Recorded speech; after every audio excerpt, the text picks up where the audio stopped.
स्वागत है आपका हमारे आध्यात्मिक चैनल पर, जहां हम आज अक्षुपनिषद के गूढ़ और अद्भुत ज्ञान पर चर्चा करेंगे। ये उपनिषद हमें आत्मा की 7 भूमिकाओं से होकर मुक्ति की ओर मार्गदर्शन करता है। अभी हम सुनेंगे जब सांकृति ऋषि ने सूर्यलोक की यात्रा की और वहां भगवान आदित्य को नमन किया। उन्होंने चाक्षुषमती विद्या के माध्यम से सूर्य के दिव्य स्वरूप की स्तुति की। इस भाग में हम देखेंगे कि यह उपनिषद सूर्य देवता के प्रति श्रद्धा और उनकी अद्वितीय शक्ति को किस प्रकार प्रकट करता है। अगर आपको यह संदेश प्रेरणादायक लगे तो कृपया इस वीडियो को लाइक करें, चैनल को सब्सक्राइब करें और इसे अपने दोस्तों के साथ शेयर करें। पूरा वीडियो देखें ताकि आप इसके गहरे और लाइफ ट्रांसफॉर्मिंग अर्थ को समझ सकें। हे भगवान सूर्य, आपको नमन, जो अक्षय तेज से युक्त हैं। हे आकाश में विचरण करने वाले, आपको नमस्कार। हे देवसेना के महान सेनानायक, आपको प्रणाम। हे तमोगुण स्वरूप, हे रजोगुण स्वरूप, हे सतोगुण स्वरूप, आप तीनों गुणों के आधार हैं, आपको नमन।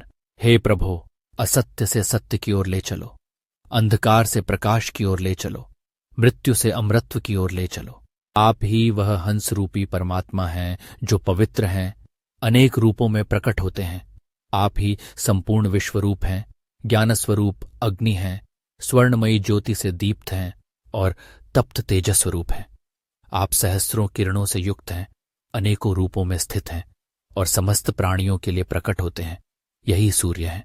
ओम नमो भगवते। हे श्री सूर्य, हे आदित्य, हे अक्षय तेजस्वी, जो अहोरात्र को वहन करते हैं, आपको बारंबार प्रणाम। स्वाहा।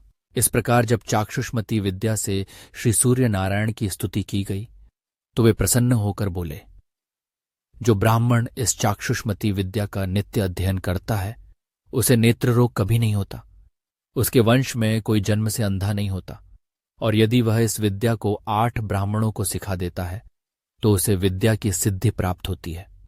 जो इस ज्ञान को जानता है वह निश्चय ही महान बनता है। तब सांकृति ऋषि ने आदित्य देव से प्रश्न किया, हे भगवन, मुझे ब्रह्म विद्या बताइए। आदित्य देव बोले, हे सांकृति, सुनो, मैं तुम्हें वह तत्व ज्ञान बताता हूं जो अत्यंत दुर्लभ है, जिसके केवल अनुभव मात्र से ही तुम जीवन में मुक्त हो जाओगे।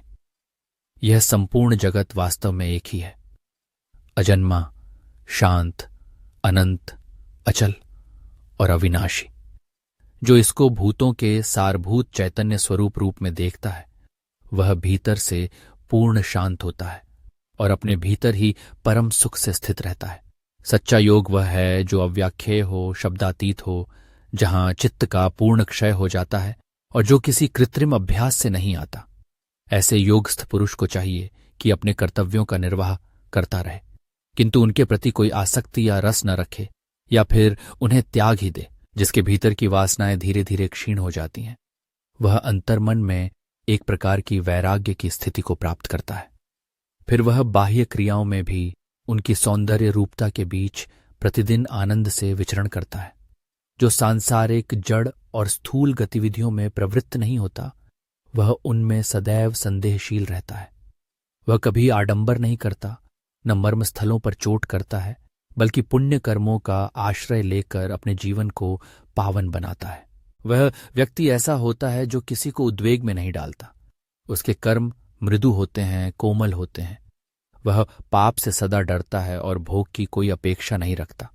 उसकी वाणी स्नेह और प्रेम से भरी होती है। वह मधुर, योग्य और अवसर के अनुकूल वचन ही बोलता है। वह सज्जनों की सेवा मन से, कर्म से और वाणी से करता है, और वह सदा शास्त्रों का अध्ययन करता है, चाहे वह कहीं से भी उन्हें प्राप्त करे। ऐसा व्यक्ति उस प्रथम अवस्था को प्राप्त करता है जिसे भूमिका कहा गया है। जो भी संसार सागर को पार करना चाहता है उसे ऐसे ही विचारशील और विवेकी बनना होता है। जो इस पहली भूमिका को प्राप्त कर लेता है उसे भूमिकावान कहा गया है। बाकी सब बस आज्ञा का पालन करने वाले कहलाते हैं, और जो इसके भी आगे बढ़ता है वह विचार नामक अगली योग भूमि में प्रवेश करता है। वह श्रुति, स्मृति, सदाचार, ध्यान और धार्मिक कर्तव्यों को समर्पित होता है। वह श्रेष्ठ पंडितों की शरण लेता है जो इनका सच्चा और गूढ़ अर्थ जानते हैं। वह तत्वों का भेद जानता है क्या करना है और क्या नहीं करना, इसका निर्णय कर सकता है। जैसे कोई गृहपति अपने घर का संचालन जानता है, वैसे ही वह इस ज्ञान के क्षेत्र का स्वामी हो जाता है। वह मद, अहंकार, ईर्ष्या, लोभ और मोह जैसी विकारपूर्ण अवस्थाओं को, जिनसे वह पहले घिरा हुआ था, बाहरी स्तर पर भी ऐसे त्याग देता है जैसे कोई सर्प अपनी पुरानी कैंचुली उतार देता है। ऐसी परिपक्व बुद्धि जब शास्त्र, गुरु और सज्जनों की सेवा में लगती है, तब वह संपूर्ण रहस्यों को पूर्णता के साथ ठीक वैसे ही जान लेती है जैसे वे वास्तव में हैं। इसके बाद वह तीसरी योग भूमि असंसर्ग नामक अवस्था में प्रवेश करता है, जहां वह बाह्य संसर्गों से पूर्णतः मुक्त हो जाता है। और फिर वह उस निर्मल पुष्प शैया पर गिरता है, जैसे किसी प्रियतम का मन मोहक विश्राम। जब किसी साधक की बुद्धि शास्त्र वाक्यों के वास्तविक अर्थ में स्थिर हो जाती है और वह तपस्वियों के आश्रम में विश्राम करता हुआ आध्यात्मिक संवाद के क्रम का अनुसरण करता है, तो वह शिला पर बैठकर या आसन पर टिककर अपने जीवन काल को धीरे धीरे तपस्या में क्षीण करता है। वह वनों और एकांत प्राकृतिक स्थानों में विचरण करता है, जिससे उसका चित्त शांति और शोभा से भर उठता है। वह निष्काम सुख में रमकर संपूर्ण जीवन को नीति और संयम से व्यतीत करता है।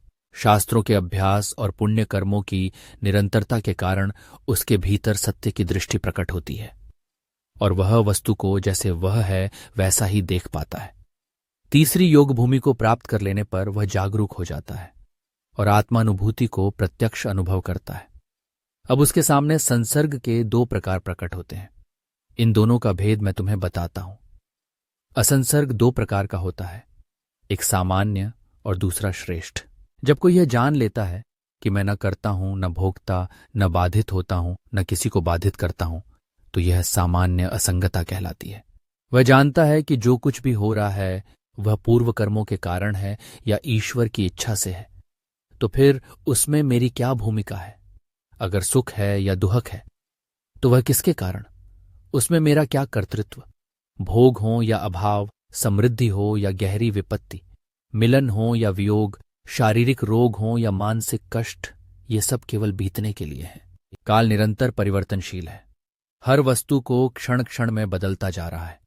इन सब पर जो श्रद्धा नहीं रखता और जिनमें मन नहीं रमाता, उसे ही सामान्य असंग की अवस्था प्राप्त होती है।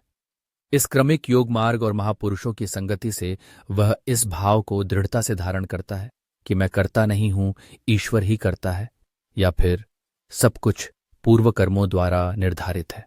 जब साधक यह विवेक कर लेता है कि यह शब्द, अर्थ और भाव सब मुझसे दूर हैं और मौन, स्थिरता और शांति में स्थित हो जाता है, तो उसे श्रेष्ठ असंगता की अवस्था कहा जाता है। तब भीतर एक संतोष और मधुर आनंद की लहर उठती है। यह पहली योग भूमि है। यह भूमि जैसे भीतर अमृत की एक छोटी सी कली प्रस्फुटित कर देती है। यह अवस्था भीतर की पूर्ण निर्मलता का संकेत है। यह सन्यास की जन्मभूमि है। यहां से साधक क्रमशः दूसरी और तीसरी भूमियों को सहज ही प्राप्त कर सकता है, पर तीसरी भूमि ही सर्वश्रेष्ठ है, जहां साधक संकल्प और कल्पनाओं को पूर्णतः त्याग देता है। तीनों भूमियों के अभ्यास से जब अज्ञान का क्षय हो जाता है, तब साधक हर वस्तु को संभाव से देखने लगता है और चौथी भूमि में प्रवेश करता है। जब अद्वैत में स्थिरता आती है और द्वैत का पूरी तरह प्रशमन हो जाता है, तब यह जगत उसे स्वप्न के समान प्रतीत होता है और वह चौथी भूमि में स्थित हो जाता है। तीनों भूमियां जागृत के समान हैं। चौथी भूमि स्वप्न के तुल्य मानी जाती है। जब चित्त शरद ऋतु के स्वच्छ आकाश से निर्मल हो जाता है और सब विचार उसमें लय हो जाते हैं, तब केवल सात्विक शुद्धता ही बचती है। यह पांचवीं भूमि है। इस अवस्था में चित्त पूरी तरह विलीन हो जाता है, इसीलिए जगत की कोई कल्पना नहीं उठती। यह सुषुप्त पद कहलाती है, जहां कोई विशेषता शेष नहीं रहती और केवल अद्वैत का अनुभव होता है। द्वैत के समस्त प्रतिबिंब गल जाते हैं और साधक पूर्ण आंतरिक उल्लास और आत्मज्ञान से भर उठता है। वह जागृत होते हुए भी सुषुप्त अवस्था में स्थित रहता है। यह पांचवीं भूमि है। वह बाहर की वृत्तियों को जानता है, पर भीतर पूरी तरह अंतर्मुख होता है। यह स्थिति बाहर से देखने पर किसी गहन निद्रालु की भांति प्रतीत होती है। इस अवस्था में निरंतर अभ्यास करते हुए साधक छठी भूमि में प्रविष्ट होता है, जिसे तुर्य कहा गया है, जहां न सत का बोध होता है न असत का, न मैं रहता हूं न अहंता का कोई भाव। केवल विचार रहित शुद्ध अस्तित्व शेष रह जाता है, जो अद्वैत में स्थित और सर्वथा निर्भय होता है। वह सभी गांठों से मुक्त हो जाता है, संदेह शांत हो जाते हैं और वह जीवन मुक्त के रूप में प्रकाशित होता है, जो निर्वाण में न होते हुए भी एक सजीव दीपक की भांति चमकता है। जब वह छठी भूमि में स्थिर हो जाता है तो अगले चरण में सप्तमी भूमि को प्राप्त करता है। सप्तवीं योग भूमि ही विदेह मुक्ति की भूमि है। यह शब्दों की पहुंच से परे है, पूर्ण शांति की सीमा रेखा है, जहां सभी भूमियां समाप्त हो जाती हैं। यह वह स्थिति है जहां साधक लोक व्यवहार को त्याग देता है, शरीर के साथ अपना तादात्म्य छोड़ देता है, यहां तक कि शास्त्रों का सहारा भी त्याग देता है और स्वयं के साक्षात अनुभव में रम जाता है। अब वह जानता है कि संपूर्ण जगत, बुद्धि और अन्य अवस्थाएं सभी केवल ओंकार की ध्वनि में स्थित हैं। ओं की वाणी और अर्थ के बीच कोई भेद नहीं है। यह अनुभव इंद्रियों से परे है। अकार में है यह स्थूल विश्व, उकार में है स्वप्नवत तेजस सत्ता, मकार में है गहन प्राज्ञा अवस्था। इन तीनों को क्रमशः दृष्टा बनकर पहचानो। लेकिन यह केवल बौद्धिक विचार नहीं, अपनी चेतना में स्थूल से सूक्ष्म की यात्रा करो और फिर इन सबको चिदात्मा में विलीन करो। वह चिदात्मा जो सदा शुद्ध है, बुद्ध है, मुक्त है, अद्वितीय है, परमानंदमय है, वही ओम है, वही वासुदेव है, वही मैं हूं। इस संसार के आदि, मध्य और अंत सभी में दुख ही है। इसलिए हे निर्दोष साधक, इस संपूर्ण दुखमय भ्रम को त्याग कर तत्व में स्थित हो जा, जहां अविद्या का अंधकार पार हो चुका है, जहां कोई भी दृश्य शेष नहीं, वहां केवल आनंद है, निर्मलता है, और वह जो मन और वाणी की पहुंच से बाहर है। अब केवल ये भाव दृढ़ करो, मैं हूं ब्रह्म, जो साक्षात प्रज्ञान घन शुद्ध आनंद स्वरूप है। इस उपनिषद का गूढ़ संदेश यह है कि आत्मा के अद्वितीय सत्य को जानने के बाद हम अपने भीतर के ब्रह्म को पहचान कर सभी भेदों से मुक्त होकर सच्ची शांति और आनंद की प्राप्ति कर सकते हैं। अगर आपको ये ज्ञान और उपदेश प्रेरणादायक लगा हो तो कृपया इस वीडियो को लाइक करें, हमारे चैनल को सब्सक्राइब करें और इस ज्ञान को दूसरों के साथ शेयर करें, ताकि हम सब मिलकर इस अद्भुत यात्रा की ओर अग्रसर हो सकें। धन्यवाद।